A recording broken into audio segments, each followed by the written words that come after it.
Selamat pagi Bapak Ibu yang terkasih dalam Tuhan. Shalom. Ya, pagi hari ini saudara, kita akan kembali berjumpa dalam renungan kita pagi hari ini. Saya berdoa, saya berharap kita terus antusias dalam kita membaca kitab suci ini saudara. Kita tetap merenungkan dalam kitab Yohanes dan kita hari ini masuk dalam Yohanes yang ke-11. Dan ada hal-hal yang menarik saudara di dalam Yohanes yang ke-11 tentang Lazarus dibangkitkan saudara. Dikatakan gini, ada seorang yang sedang sakit namanya Lazarus. Ia tinggal di Betania, kampung Maria dan adiknya Marta.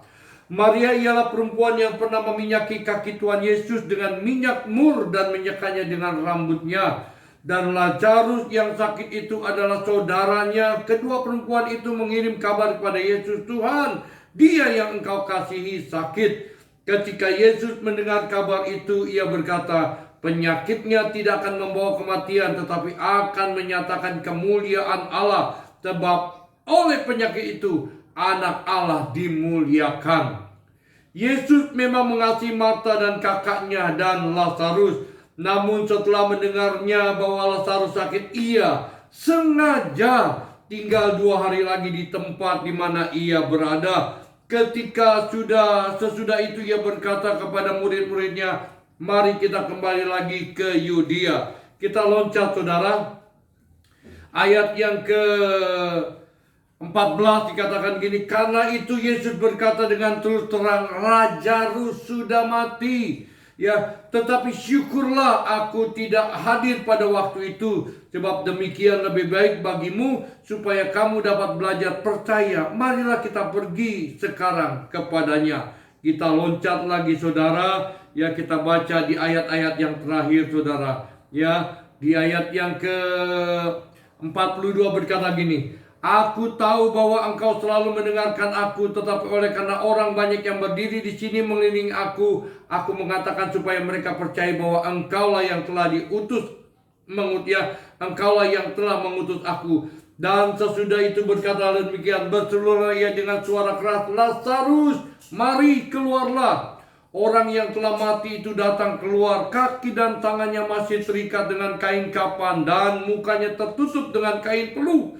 Kata Yesus kepada mereka, "Bukalah kain itu dan biarkan ia pergi."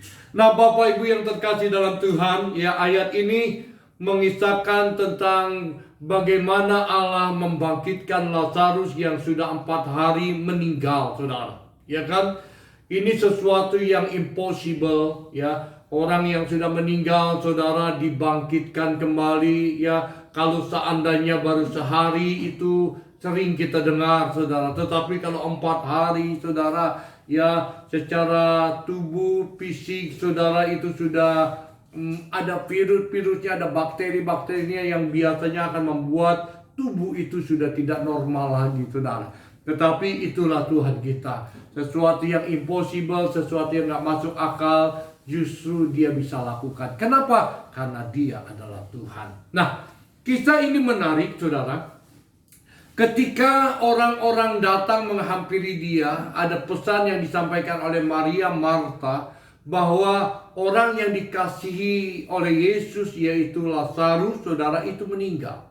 Namun di situ dikatakan bahwa saudara yang terkasih dalam Tuhan, Yesus sengaja saudara ya, sengaja dia tidak datang dan dia sengaja 2 hari lagi saudara ada di kota itu. Kenapa? Karena dia punya keyakinan saudara bahwa penyakit itu tidak akan pernah membuat dia kenapa-napa gitu. Penyakit itu tidak akan membawa kematian, tetapi akan menyatakan kemuliaan Allah. Begitu saudara. Oleh karena itu, ketika itu dia berdiam diri dulu saudara selama 2 hari. Ini menarik saudara. Kalau seandainya dia datang pada saat itu, mungkin mujizat, kuasa, kemuliaan Tuhan tidak dinyatakan saudara ya. Tetapi Tuhan tunggu sampai Lazarus mati. Begitu kira-kira saudara.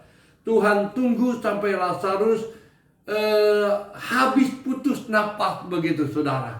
Nah justru saudara ketika habis putus napasnya Lazarus, justru ketika dia dibangkitkan itu kan semakin luar biasa kekuatan power dari kuasa dari Allah Yesus itu sendiri. Gitu kira-kira saudara. Nah Saya membaca ini menjadi renungan saya, saudara, buat kita semuanya.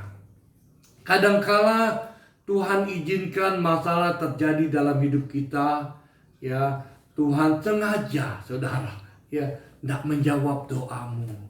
Tuhan sengaja tidak mengulurkan tangan untuk menolongmu.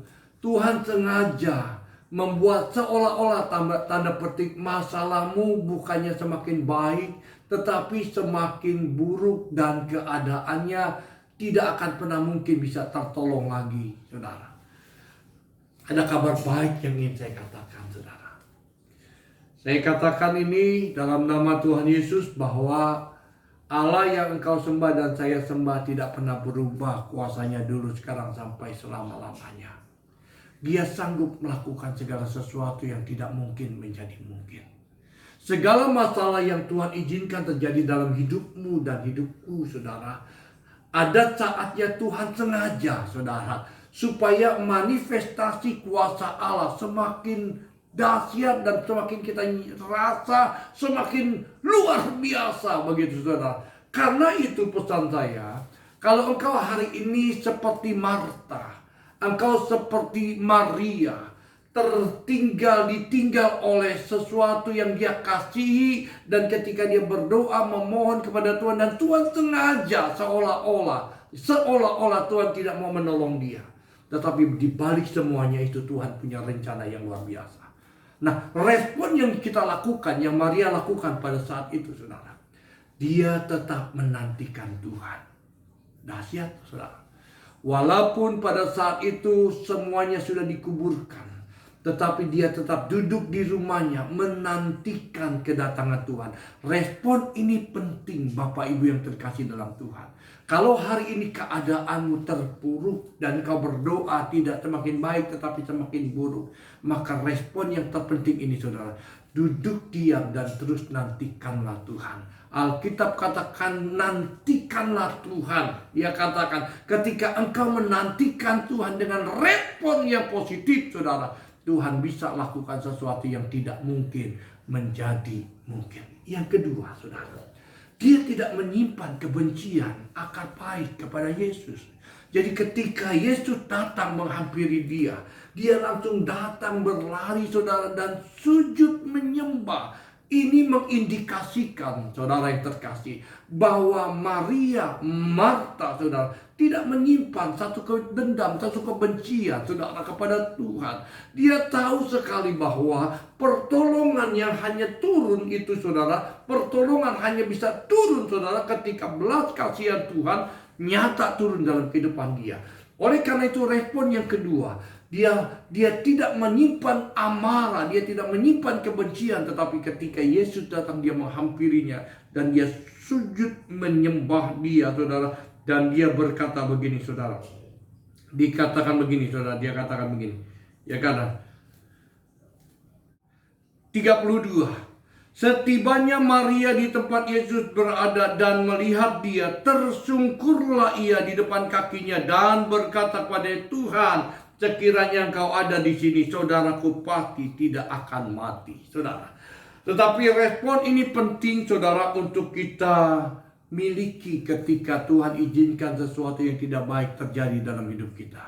Respon di mana hati kita tidak menyimpan amarah, tidak menyimpan luka, tidak menyimpan kebencian, kepahitan kepada Tuhan. Sekali lagi, sumber pertolongan kita hanya ada di dalam Tuhan. Lihat, kelahiran, kehidupan, kematian, semuanya itu adalah kedaulatan Tuhan. Sama dengan masalah kita. Masalah, berkat, ya, jalan keluar, semuanya kedaulatan Tuhan. Tetapi kalau saudara dan saya punya respon yang positif di hadapan Tuhan, di mana hatimu tidak terluka, engkau tetap akan melihat pertolongan Tuhan tetap pada waktunya. Tuhan memberkati kita semuanya. Shalom.